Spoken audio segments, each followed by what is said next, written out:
Hello, everyone, and welcome to today's Trends in Software Quality webinar put on by PNSQC, the Pacific Northwest Software Quality Conference. This year, our webinar is featuring some great panelists that we've invited that will be also speaking at the conference. But first, a little bit about the conference. This year will be our 33rd year, and it's the oldest software quality conference in North America. Now, we are quite unique, and what's really cool is that we're a totally nonprofit organization run by volunteers like myself, and the conference is held every year in Portland, Oregon. And Portland is a great place to visit and have a lot of fun and take a few days off as well. Most of our papers are not by consultants, but rather by people that are really out there in the field doing work in software quality, either as developers or as testers or as managers or both. And the range of topics is very wide, ranging from automation and agile to distributed teams, outsourcing, user experience, things like that. So there's a wide variety of topics, all focused on increasing software quality. Here's just a couple of ideas with respect to abstracts that we've had in the past. Some topics including project management on the softer side and people and organizational management, to more hardcore things, I guess you could say, in terms of technology with respect to automation and using some of the latest tools or software architecture and design, agile development methods, and so forth. So we do have quite a range of topics. And my name is Phil Liu. As I said before, you can reach me here, but really today is about our panelists and having them be able to share some of their ideas for what they think are hot in terms of software quality. So we are going to be recording today as a reminder, and you can also Twitter and ask us questions via Twitter or in the control panel to the right for GoToWebinar. Here are our panelists today. I'm going to just go through them one by one. We're really lucky to have them, and I'm really glad to have them here.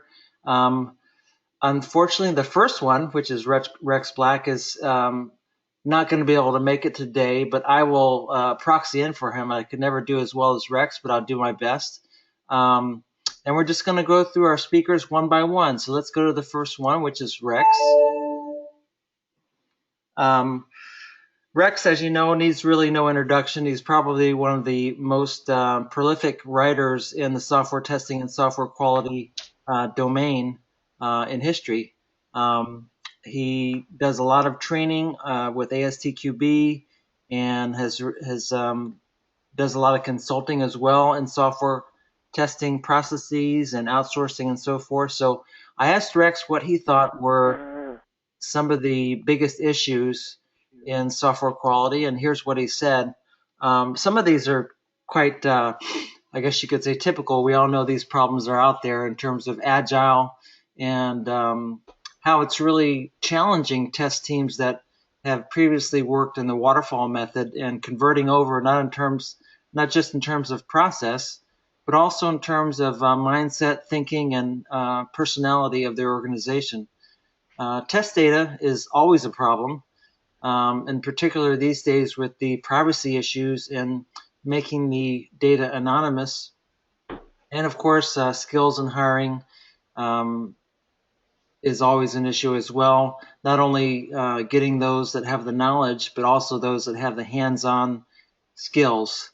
And then the last two there on IoT and mobile, with the mobile device proliferation as well as IoT and the different operating systems and the end devices and how you update those devices out there in the field.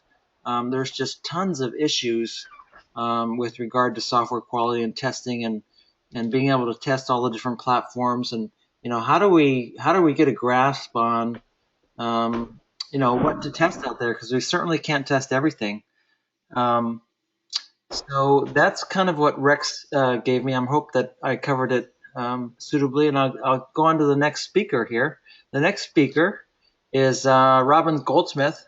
And Robin is also an author, and he brings to us some deep expertise in software requirements.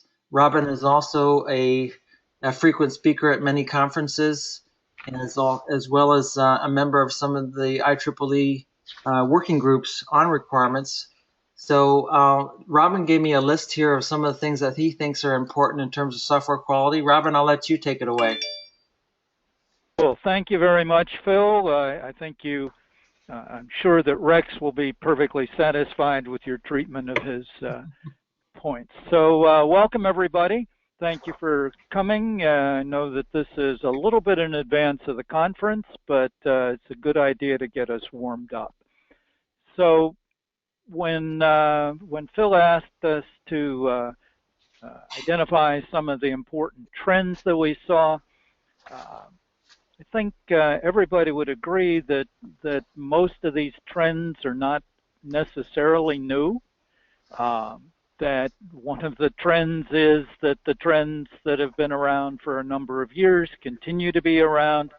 There are things like Internet of Things and mobile that do tend to attract a lot of attention, but I think that the fundamentals of quality continue to be pretty much the same. And in my experience, there is this term quality assurance or software quality assurance, but very few people with that title actually are doing real quality assurance. What I encounter is that most people with QA in their title are actually doing testing. Now, there's nothing wrong with testing. It's just that testing and quality assurance are not the same things. And so if you've got a title of QA, but you're actually doing testing, then there's a pretty good chance that you're not getting any of the potential benefits of real quality assurance. So I'll be giving a talk about what I call proactive software quality assurance, which was, I was a member of the IEEE Standard 730 working group that came out with a total revision of the IEEE standard on software quality assurance. And I'd like to say, I'm pleased to say that some of that direction was guided by the important concepts in the proactive software quality assurance methodology that I'll be talking about. Now, I do a lot of work in requirements, but I also do a lot of work in quality and testing. And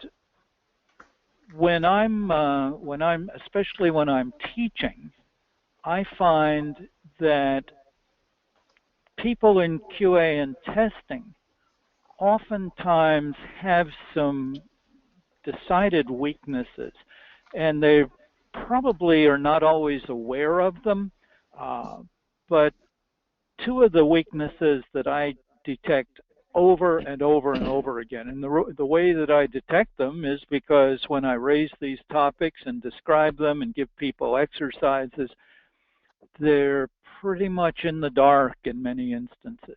One of those is logic analysis. The other is related to database contents and structure. And, you know, we expect developers to understand logic and to be able to implement programs that carry out all kinds of very complex business rules, business logic. If QA and testing people are going to provide meaningful assurances that the developers have done it well, then the QA and testers have to understand, as well as developers, how to analyze logic, because when you're testing that logic has been implemented appropriately, it's really up to the testers to provide an independent definition of how that logic would be carried out. And when the testers are really challenged by complex logic and don't have good structured ways to approach it, then they're not going to be in a position to provide that confirmation. Similarly, with regard to databases, understanding how they're structured and especially having access to necessary skills and tools to enable looking at and manipulating databases rather than simply relying on whatever the application program does. Now, the other topic is agile, and in my perception, most of what I hear and see about agile is over and over again on cultural acceptance of agile. You know, how can we get people to do it? And what tends to be lost in that are developing the skills that people need in order to do the work when they are involved in an agile project or any other kind. And to me, that especially is prominent in two areas. One is actually discovering requirements suitably, that there's a big gap between a user story, a 3-line user story, and what ends up getting built. And the other side of it is the testing. And the testing in Agile tends to be very limited by user stories and by the code that's written. And it's not that those are wrong, it's just that those tend not to be sufficient, and that the testing of user stories is often very weak testing, and people probably don't realize it. So I'll be presenting an all-day seminar on requirements, user story, and acceptance test-driven requirements. So I've talked a long time here. I'll let you take it back, Phil. Yeah, Robin, if you could boil it down to say a couple of different titles of talks that you think that would be great for the user community, for the community to submit, what would they be? What would be the top issues? Well, these are topics that are important to me. I don't disagree with the ones that Rex said, and I'm pretty sure I'll agree with the ones that the remaining speakers say. But I would be delighted to find out from other participants, not just the ones on this call. Okay. What they see as quality assurance, what they see as requirements and testing related to Agile. Okay. And how they see development of their skills with regard to logic analysis and database analysis. Yeah, logic analysis, that's kind of a new one to me. It's kind of it's a new one in terms of a problem or an issue, but it definitely is one that people probably overlook sometimes. So yeah, very good.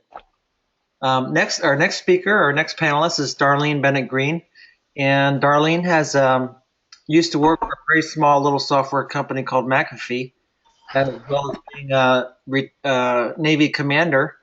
So Darlene has a really broad background both in software and in management and leadership.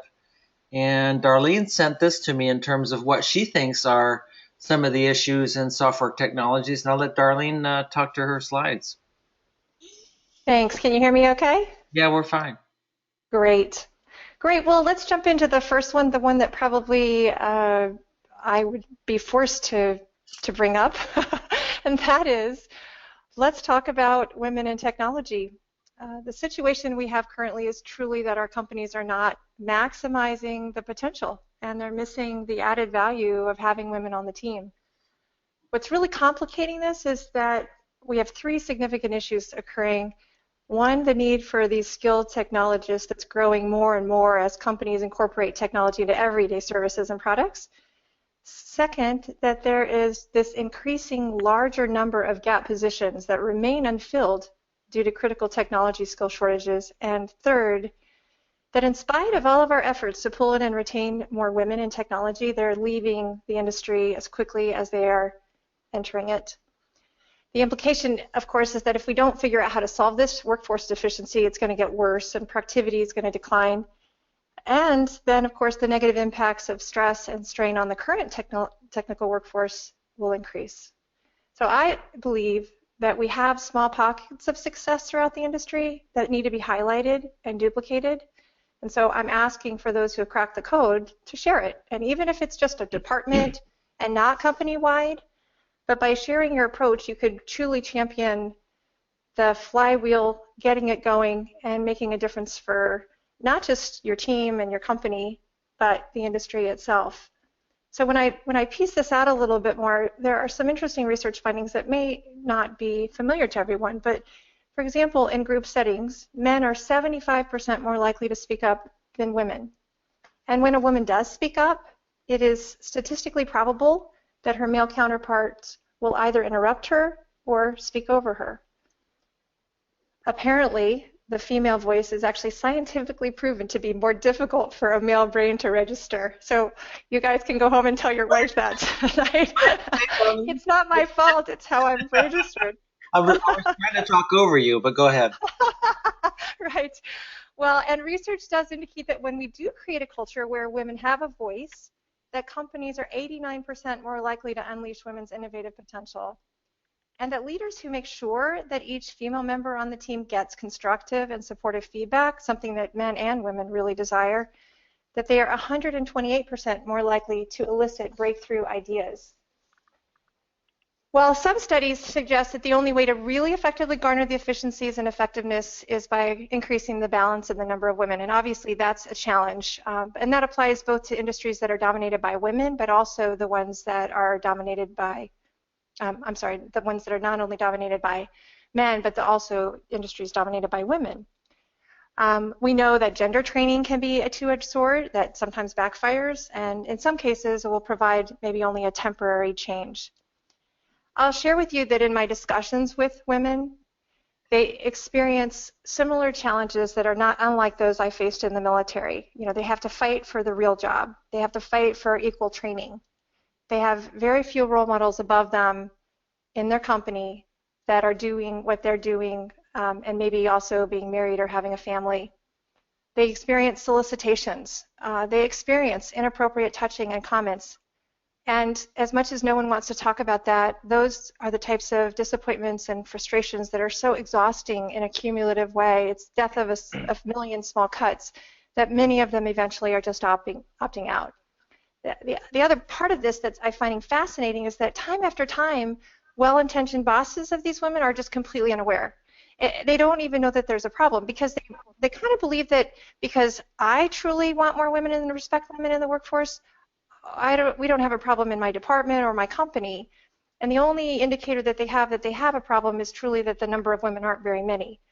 They're not intentionally neglectful, they're just a bit naive. And of course you've got women not wanting to bring up any of the subjects because they're trying to blend in and don't want their gender to be an issue that could be even more significantly affecting their teaming with partners or get them labeled as problems, all of which would only serve to further isolate them, and all of which I can empathize with. I have to share with you that there's a pressing parallel I can't help but think about, and that's that it was only when the draft force of volunteer men was no longer large enough pool to remain sustainable that the military began working on a challenge of recruiting, attracting, and retaining women. And with the worldwide shortage of critical technological skills and the exploding need, I'm wondering if we're finally at a breaking point where the issue of women in technology will rise to a point of reckoning. Are we at a point where the need has become great enough, or maybe not quite yet? And I guess I'd like to ask, if I were to ask you if the women in your company experience these and other kinds of negative impacts of being a woman, would you even know? Does your gut reaction say, I don't want to touch this with a 10-foot pole? How do we change the culture? How do we overcome our biases? And do we have companies that have created a speak up culture where women get more airtime, constructive and supportive feedback, and sponsorship? So my one ask is, in this section, help us break that code and attract, support, and integrate and retain women. Just out of curiosity, Darlene, you had mentioned that women enter the technology workforce and then quickly leave? Why is that? I think for the reasons that I cited, the women that I have talked to and the things that I have read indicate it's truly death by 1,000 cuts. It's the lack of inclusion. It's the not getting the same job opportunities, training opportunities, the recognition, the feedback, no one looking at them as even an equal. A little bit sort of like when I went from command to command to command in the Navy, every place I went, I felt like I started at -10, worked my way up to 0, and then had to prove myself as, maybe the best of the group. But in each case, I didn't start at an equal playing field. I started at a -10, and I think that they feel the same way. Wow. So it's quite an uphill battle, and sometimes it's just too much. Just kind of give up climbing the mountain, I guess. Well, I think some people do, and that's why I'm asking if there's people that have maybe cracked it in a very small way, maybe not corporate-wide, not across the whole company, but even in a team or a department. What is it? What are the factors and the things that they've done that have allowed them to achieve that? Okay. Well, I guess any stories of how that would how people have either encountered this and successfully overcome it would be great then from our audience out there. Yeah, I think so. So I'm going to move on to quality, security, and leadership if I can. Sure. So when you ask companies, they will tell you that quality, security, and leadership are all desired across the board. Unfortunately, when they're pursued, they seem to be isolated to a specific department or even an individual. The complication is quality, security, and leadership are rarely defined. They look different from wherever you sit in the company.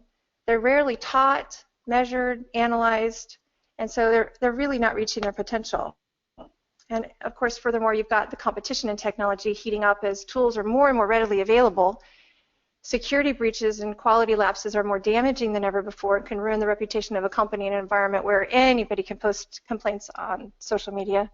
And your leadership in technology historically has been undervalued, unrecognized, untrained, and all too often absent in a world that has more often than not valued technical prowess above all else. The implication is that we say we care about quality, security, and leadership, but unless we broaden our focus and change our approach and solve the challenges around the critical skill sets, I think we're going to experience greater negative impacts that could have really negative results.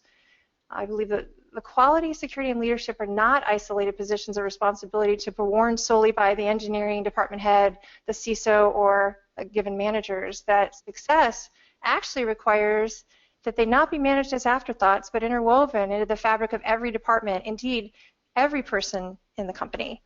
So I'm looking for companies who have excelled in any part of that by integrating the very notion into their culture as a part of everyone's mission.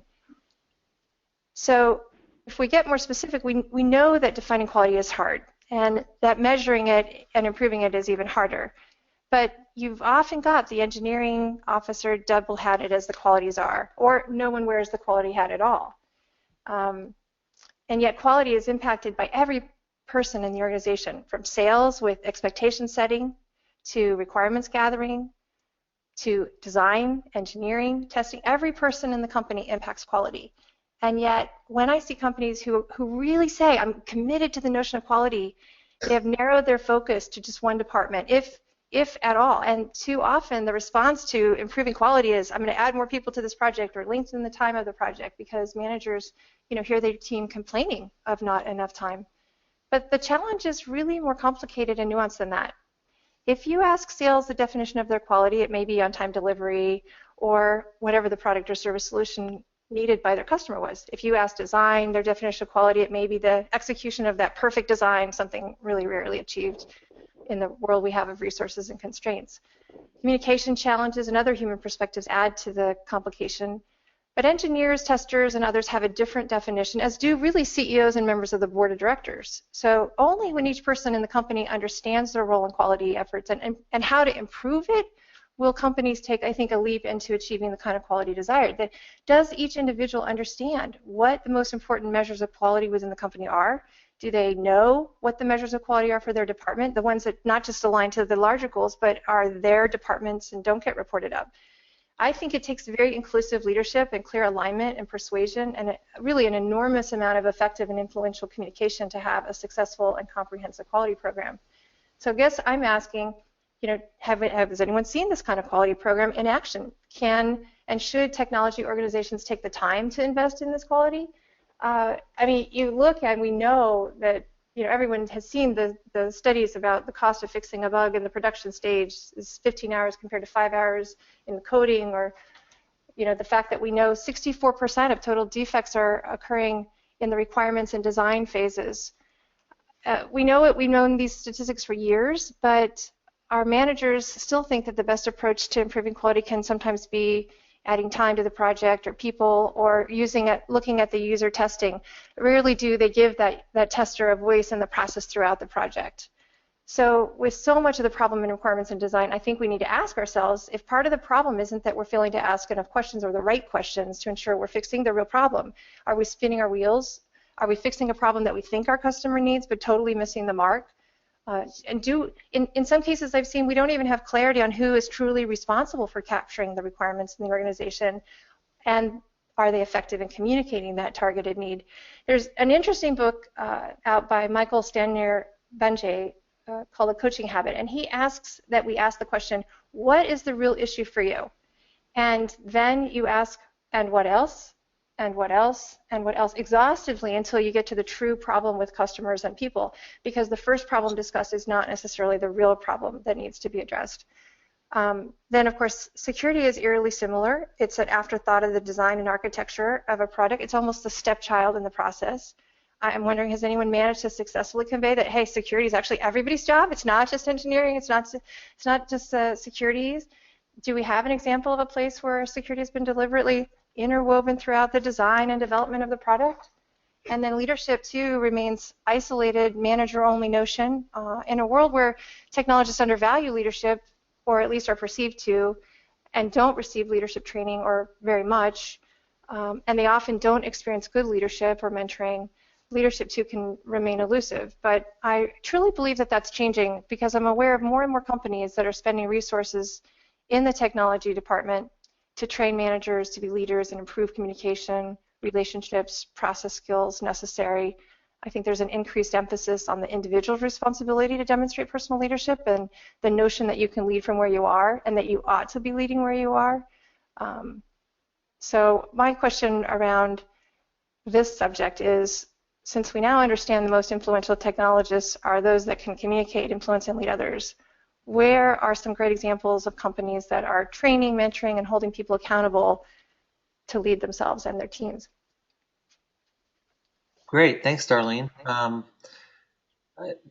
Millennials expect life balance. I guess all of us want that, don't we? Yeah, we do. And the burnout and turnover that's going on at this point in time in a fiercely competitive job market, which allows people to walk down the street and pick up a new job at a moment's notice, sometimes within 24 hours, really creates a problem for technology specifically, I think, and particularly in the hot spots that we know of. Right. Okay. Well, thanks very much. Certainly will be great to have you at the conference, and look forward to seeing you. Thanks. Now we'll move on to Bhushan. Bhushan, are you here? I see you online. Bhushan Yes, I'm here. Gupta. Can you hear me? Yeah, I can hear you. Bhushan, it's great to have you here. I see that you're one of our experts on security testing, as well as a Six Sigma black belt. I've only got my yellow belt, but you've got a black belt. That's great. So I'll let you just cover some of the issues that you thought were important for our listeners and for our audience in terms of security and quality. Go ahead. Sure. Thank you very much, Phil, and thanks for the audience to joining us. And I'm really privileged to be part of this very distinguished panel. Their expertise cover the whole spectrum of software quality. So I'm really excited to hear these other folks here as well. I have gained some serious interest in security for the last few years, and I've been just dwelling into it more and more. And I feel that it's a serious problem. Like Darlene has alluded to it, you can see problems from corporate America, such as Sony Pictures, Target, Home Depot, to some government issues or government websites are being hacked, to part and parcel small computers where the pictures are hijacked and they're asked for ransom. So this is a serious problem, and in this millennium it has only increased. It hasn't really even slowed down. So being in this area, I have my specific area is web application, and I look into security vulnerabilities in web applications. Besides that, there is a lot of other areas where our listeners, our audience can think about, and I can imagine that most of our audience and other people go through these situations in their lives as well. So first thing I have is social engineering. It's very subtle. It sounds very simple. It is very simple. It is as simple as once I got hit in 1987, I was managing a Unix operating system, and I was logging in as an administrator and admin, and there was somebody right behind me looking over my shoulder. This person captured the password, and next thing I knew is that he hacked the system and he changed the password on me. And it was a lot of effort to get the system back. So social engineering is very subtle. It can just happen even without realizing it. And I know I have played this game myself as well. So this is something, it's a new area, it's not well defined, and people experience this quite often, and it would be a nice area where people can write their abstracts or prepare their talks or even poster presentations in this area. I think there is a lot of examples where they can get from literature. So social engineering, I'm also presenting my talk is on social engineering, and I'll just talk about a lot of ways social engineering can happen, including the phishing, and I invite everyone who is here to attend that talk. So that would be one area where there is a lot of work that can be done. Cloud security. Now, cloud is becoming more and more important, and that's because the corporations do not want to invest their money in buying hardware, and they don't want to maintain the hardware itself. But when you take a cloud system and you put 5 or 10 or more vendors on the same hardware, there would be some security threats and problems. And there are situations where we're talking about hybrid clouds. This is an area where security is less taught because cloud systems are very recent. So this area is another area which is worth exploring, and our listeners can look into it. I have talked to a lot of people, at least a dozen or so, and they are using cloud out there, and it just something everybody's getting interested in, and security of cloud is not really well defined at this point. Who owns it? Who should own it? Who should be resolving the problems and things like that? So that's another area where really it's not well defined, and there's a lot of opportunities here to share knowledge with others. The third item I have is security metrics. Now, this is not like CMM metrics where you put some groups together or some areas together and measure your maturity level. This is still, I have seen one paper, I saw one paper last year, somebody tried to put a security maturity model together. It was a good start, but if your company, for the listeners, if your company is doing any measurements in security and they have a feel for what does it mean to be securely mature or having maturity in security, it would be another area where people can share their understanding, their knowledge, and their expertise in that area. So that's, I think, is very, very new, and there is not much work being done in that area, and it would be nice to see those who are practicing security, it would be nice to see a measurement of security. How can somebody say, yes, I'm secure to my 60% confidence level or 100% confidence level? Cloud quality, this is basically testing. How do you test in cloud environment? What the different factors are? How do they impact the quality of your deployment in a cloud environment? Again, I don't see many things going on in cloud quality, and it would be another area where people can contribute. Those who are using clouds can contribute, provide education to others, and make others aware of what different aspects to be tested in cloud quality. For me, security is more important at this point, especially with application security, and I'll be doing a workshop where I'll talk about vulnerabilities in web application area, how the vulnerabilities get exploited, and what can you really do to avoid them, or bringing security into your development, like Darlene has mentioned, where you, at the end, you'll depend less on testing and more on upfront work you have done to improve the security. That would be my talk. I know I'm brief, but I'll definitely take questions if anybody has one.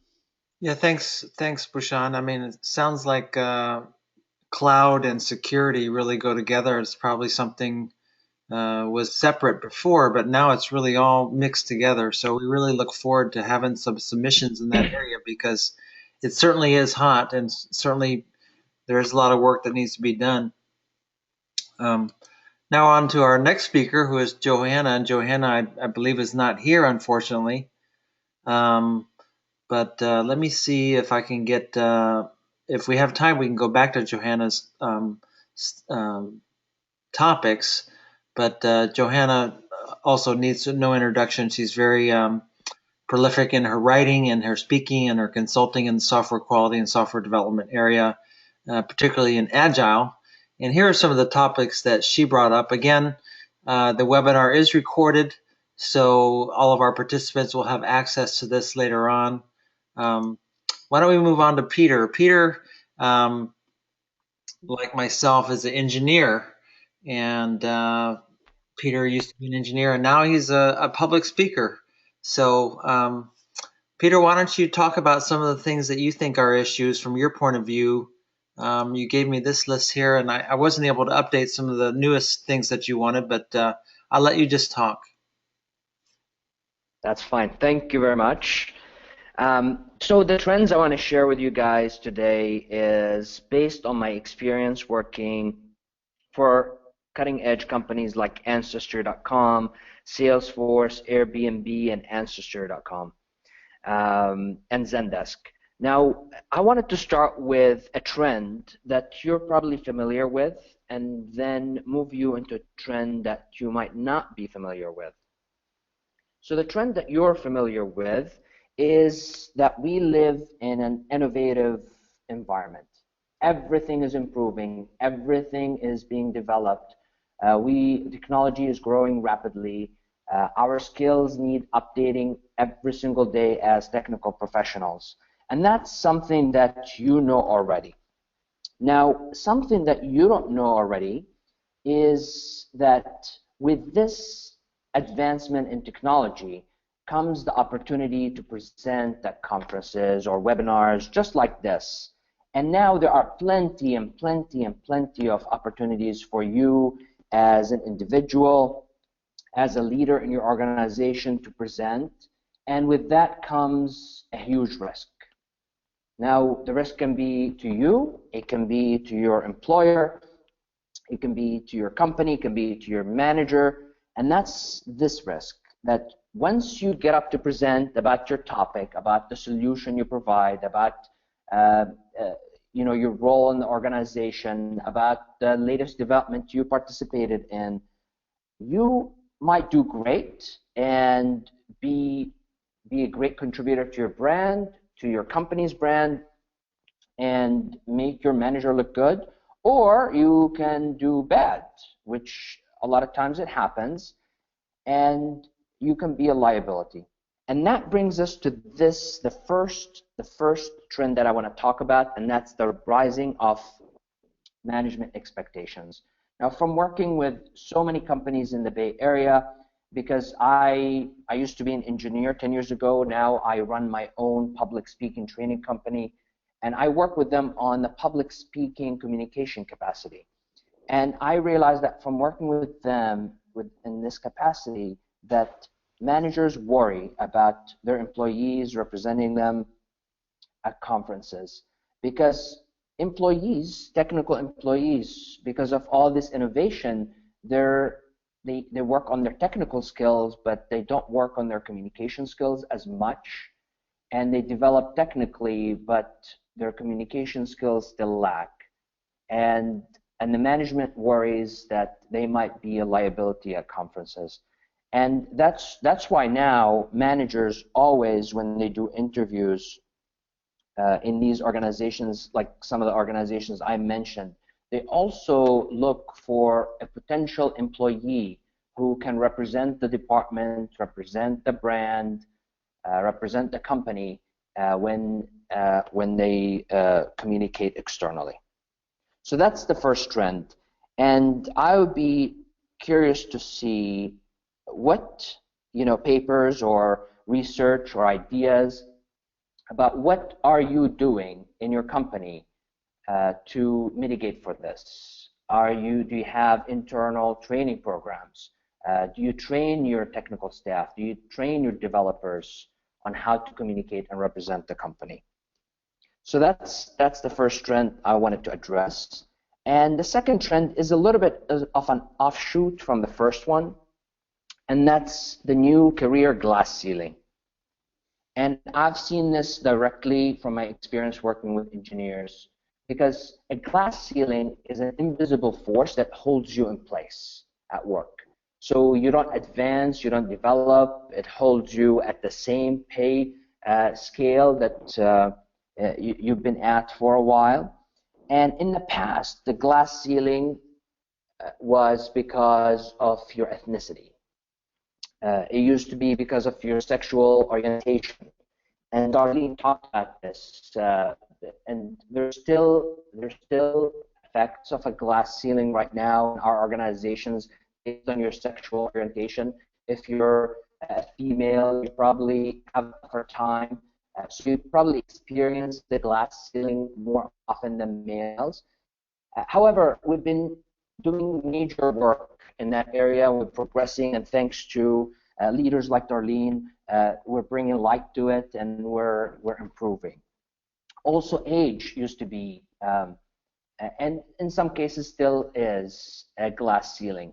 The glass ceiling I want to point to is communication skills.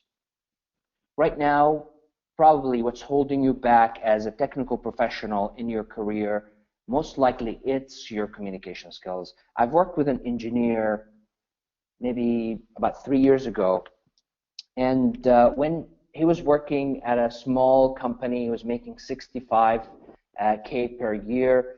His pay has been stuck there for 3 to 4 years. He can't get out, he can't find another job, he can't get promoted.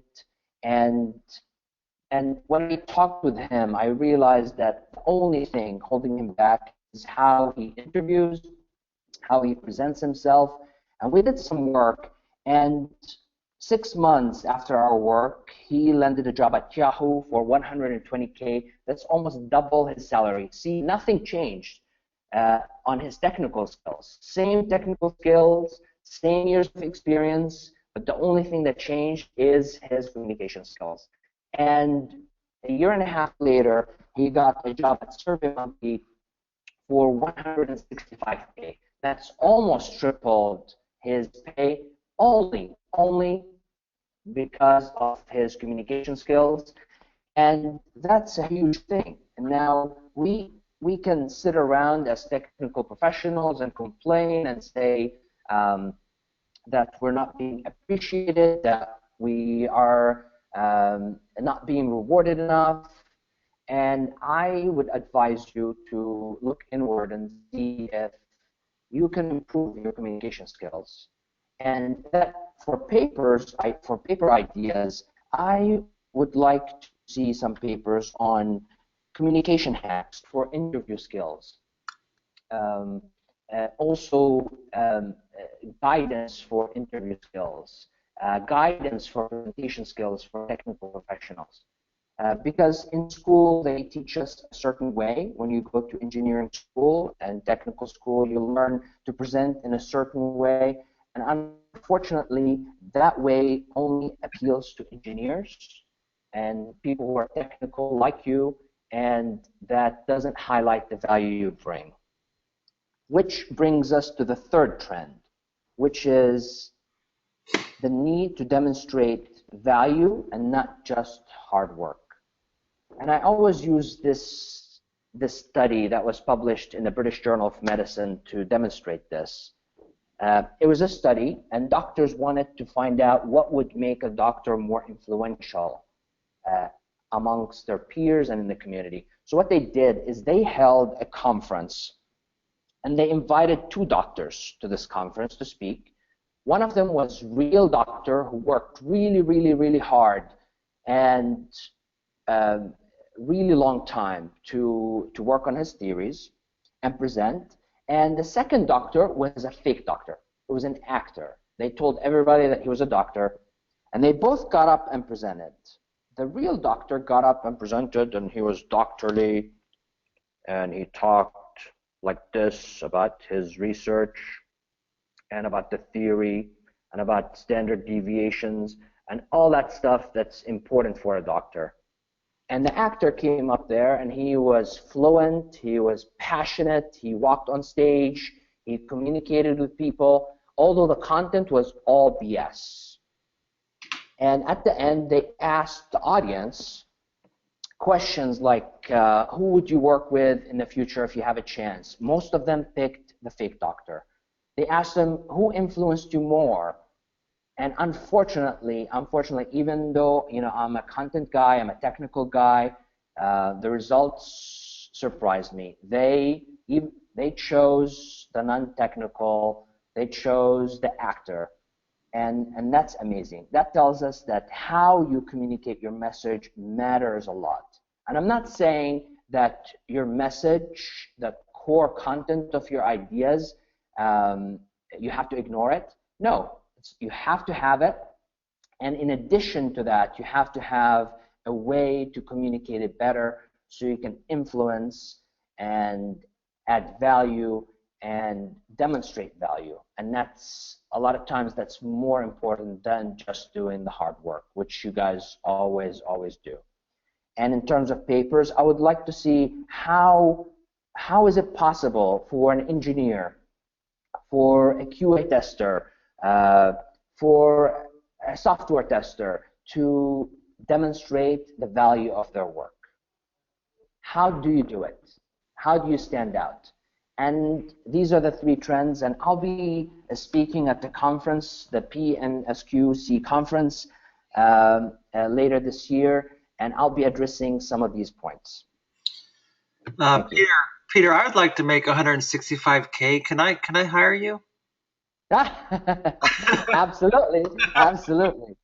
Okay, great. Thanks very much. I think that I was just thinking maybe a great talk might be something like the top 10 technical interview questions and how to handle them in different situations and things like that, or maybe that would be from a manager's point of view, and maybe from a interviewee point of view, maybe some the top 5 questions that I had difficulty answering, and here's how I messed up, and here's how I would do it today, or something like that. Who knows? But yeah, absolutely, and also questions that the person being interviewed to ask the employer, because employers, they want somebody who comes in and add value. Mm-hmm. And once you go into the interview, you can't ask what's in it for me, what's my salary. You need to ask, how can I contribute? What's your biggest problem? Right. How can I add value? Those kind of things. And that would be also a paper. What are the top 10 questions you need to ask the hiring manager? That's true. Well, we do have a few minutes, so I will go back and briefly cover some of Johanna's topics here. Estimation is a big deal in terms of estimating the work that's involved in doing a software project. As scaling, we all know that that's always a big deal with Agile and the difficulties in scaling Agile and the number of meetings that goes with scaling Agile and having the Scrum Masters meet and having different types of common groups that you want to leverage. Where, for instance, you might not have a automation expert within each Scrum team, so you have to have a common group of technology experts that can be used throughout the organization. She also mentions servant leadership, which is a difficult one. I've always tried to be a servant leader, but sometimes it's hard to have a balance because you can't just. Sometimes servant leadership is good in one instance, but not in other instances. And then benefits of Agile and versus waterfall and so forth. I talk a lot to people about Agile, and some people are actually running away from Agile, believe it or not. So Agile is not for everyone, and I think that getting some papers on topics where Agile didn't work and the reasons it didn't work, and possibly something on where Agile fits and where it doesn't would be good. Also, in terms of what it takes to be a successful manager, I think that management is really difficult today because, as Darlene said, millennials have a different mindset. And so a lot of us managers may be a little bit older, in their 30s, 40s, maybe even 50s. And so, you're managing some guy or some gal that's 25 or 22 or just graduated, and their thinking is totally different. And I gave a talk the other day and I said, who here has worked at McDonald's? And, people in my age bracket, a lot of us worked at McDonald's, so we're used to doing those kinds of menial jobs. But recognizing that also there's a lot to be learned in these menial jobs, that kind of like the Karate Kid thing with the wax on, wax off. I realized that I did learn some stuff at McDonald's, and those kinds of experiences are missing from millennials. So it's difficult to manage them sometimes. So I think I'll just close up here and move on to closing up the webinar and talk a little bit about submitting an abstract. There's three options. One of them is a technical paper, which is what our standard way is in terms of having a paper, and it says 10 to 12 pages here, but I've seen them as little as 6 pages. The basic gist is that you want to have some depth and a real experience or a success story or problems that you encountered. And this would be presented in a 45-minute session at the conference. The next one is a presentation only, and the presentation is a PPT. You'll work with reviewers. You won't have to write a paper, but it will be published in the proceedings along with the papers. And then the last option is a poster paper. And as it says here, a poster paper is like a science fair where you stand with a tabletop or an easel to display your subject and talk face to face with people that walk up to you during the break, or sometimes we have happy hours and so forth during the conference, and people walk up and just ask questions, and it gives you a chance to interact directly with folks and kind of use them as a sounding board. They may ask you questions, and it helps you to develop your expertise answering these questions. It's kind of a stepping stone if you're not quite ready for giving a presentation or writing a technical paper. You can see some links here on the bottom. Again, this presentation is recorded, so you'll have access to it later on. The call for abstracts is open until April 10th, and all it takes is a paragraph or two. All you have to do is write down, what you think would be a good topic for your proposal. And one thing that I wanted to make a good point of is that once your proposal is accepted, we do assign people to work with you to polish up your paper. They'll help you be an editor. They'll ask you questions, kind of like a coach in developing your paper. So that's something that's very unique about our conference as well. A lot of times, most conferences will just say, get out of here if your paper is not suitable. But we like to coach people and bring them up and grow our future leaders. And here's a little bit of guidance on writing an abstract. You want to state your problem, how the problem was solved, and some results that you got, and possibly some implications for either future work or how this work can be applied to other organizations. Again, there's a link here to help you guys out. And let's see here. And of course, there's benefits. Firstly, when you come to a conference like this with 400 or 500 people and you're mixing with everybody else that's all interested in software quality, it's a great environment to network and meet people that could have encountered the similar problems that you have encountered. And also, speaking at a conference is great for your professional development. And as Peter said, having public speaking skills can separate you from others when you're applying for jobs. Next is free admission. So normally a $500 or $800 conference, you get in for free. So that's a pretty easy sell to your boss. And then as an author, you get to have the guidance from 2 people that work with you on developing your paper and turning out a professional piece of work that can be put in our proceedings. Our proceedings are also online for the last 33 years, so your proceeding will live on forever as a technical reference for the future. We've talked about some topics today. Here's some other topics that I just kind of thought of and jotted down on this slide here. But I hope that our hope is that from this webinar you've gotten a lot of great ideas from the panelists today, and that you'll be encouraged to submit your abstract. And that's it. So abstracts are due on April 10th. Join us this fall at PNSQC 2016. The conference is October 17th.